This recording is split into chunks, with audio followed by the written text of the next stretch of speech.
going to continue my commentary on this book right here. Now, how hard were times for the peasants in Galilee? I'll explain that. Alright, we know that Galilee and all of Judea was occupied by the Roman Empire. That meant that everybody there had to pay taxes to the Romans. Now, the high priests were still operating by the rules of the Torah. And the rules of the Torah were about tithes and offerings. So the people had to give tithes and offerings to the high priests. So the high priests, because they worked in the temple, did not have to give tithes and offerings. But everybody else did. So now you got all these peasant people. They're paying Roman taxes because they're occupied by Rome. They're now also giving tithes and offerings to the priests to keep the temple running in Jerusalem. It was practically breaking their backs.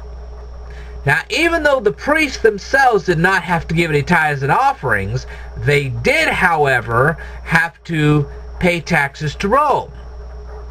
Well, the high priest got used to a very luxurious lifestyle. And having this tax was like a kink in their system. Well, they didn't really want to pay the tax. So they had to find some way to exploit the peasant farmer so that the peasant farmer would end up paying their taxes. Well, in the Torah, God divided up the land to everybody. He said, look, this is your land, this is your land, this is your land. I'm allocating it to you people based on these little markers. So the priests couldn't exactly go out and buy all this peasant land to pay up all these taxes that Rome was requiring. What'd they do? Well, they took advantage of the peasant poverty. Remember, the peasants were paying a tax to Rome, tithes and offerings. It was a tough time. Well, the peasants weren't going to go to the Roman Empire and take out a loan if they got into financial trouble. Because remember, that's against the Torah rules. So instead, they went to the high priests and got loans from them. Well, when you get a loan from a high priest, you're going to pay 20% interest. Well, it didn't take long, and what happened was that these peasant people, they couldn't pay back the loan, and the tax, and the tithes. So what happened? Well, the priests then foreclosed on the peasant lands and made the peasants their slaves. That's a problem. And that's how the high priests got their money to pay the taxes. Now, the high priests were worried at that time of offending the Roman Empire because the Roman Empire could have slaughtered them. So they were trying everything they could not to offend the Romans. Well, let me give you a couple of examples of what was going on there. Alright, after the resurrection of Jesus, there's a couple of stories.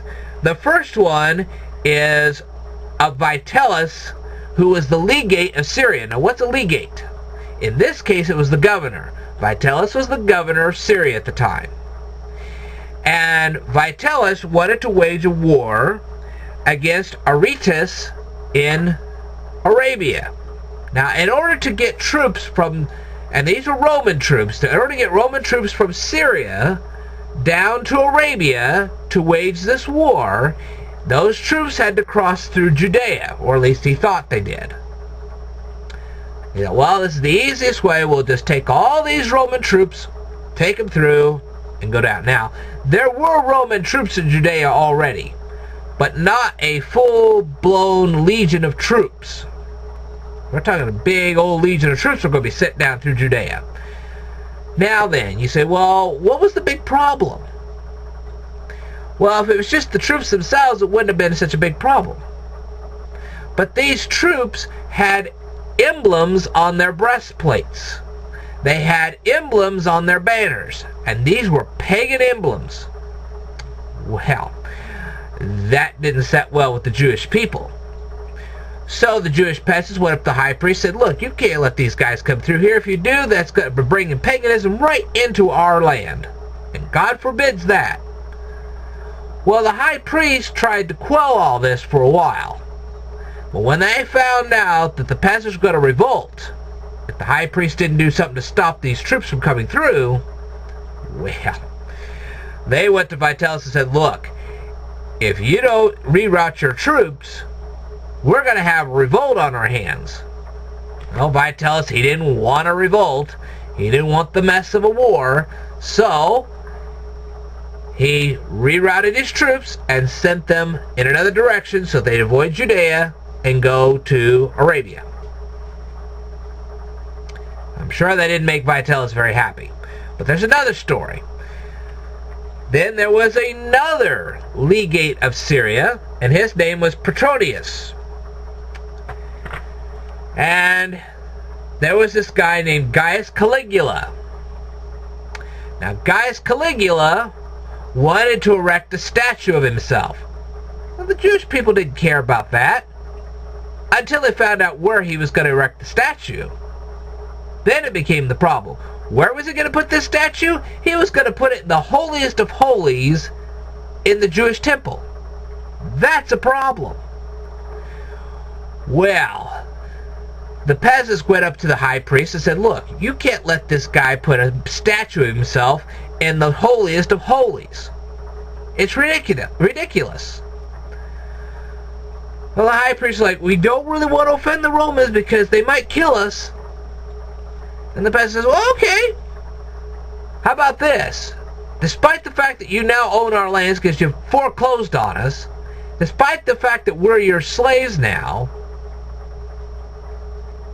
we're just not going to plant any crops. You can kill us if you like, but we're not going to plant your crops. And the high priests were like, you wouldn't. And the peasants were like, we would. Well, when the priests found out they were going to be starved out because of this, they immediately went to Petronius and started negotiating. Well, during these negotiations, Gaius Caligula was assassinated. And as soon as that happened, the plans for a statue disappeared, and the problem was solved. Now, you are going to find a word, and it's called aniconic, and it means without idols or images. So when you find that word in there, that's what it means. What the Jewish people were saying was, because our God does not want us to worship idols and images, and He doesn't want those idols and images in our land, then that's why the troops couldn't come through Judea. Because they had idols and images on their breastplates and on their banners. Okay. So, now, how did the Romans tax people? Well, the Romans had a land tax. You had land, you had to pay a tax every year to Rome to own your land. They also had a transportation tax. In other words, if you went on a certain road, you had to pay a tax for that. It was a toll road.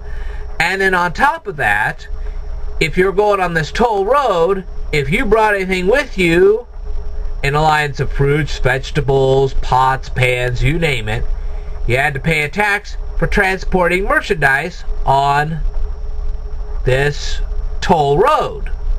But there was another tax. It was called a poll tax. What is a poll tax? This is a tax that gives you the right to vote. If you didn't pay the poll tax, you didn't vote. See, Romans were a society of voters. You actually got to vote to who represented you. Not that it mattered too much, because the Romans didn't believe in the same way as the Judeans believed. But anyway, if you wanted the right to vote, you had to pay a poll tax. Yeah. That really went over well. But you're going to find all of this information in here. And there's a lot more. And And I will tell you more in a future video, so stay tuned.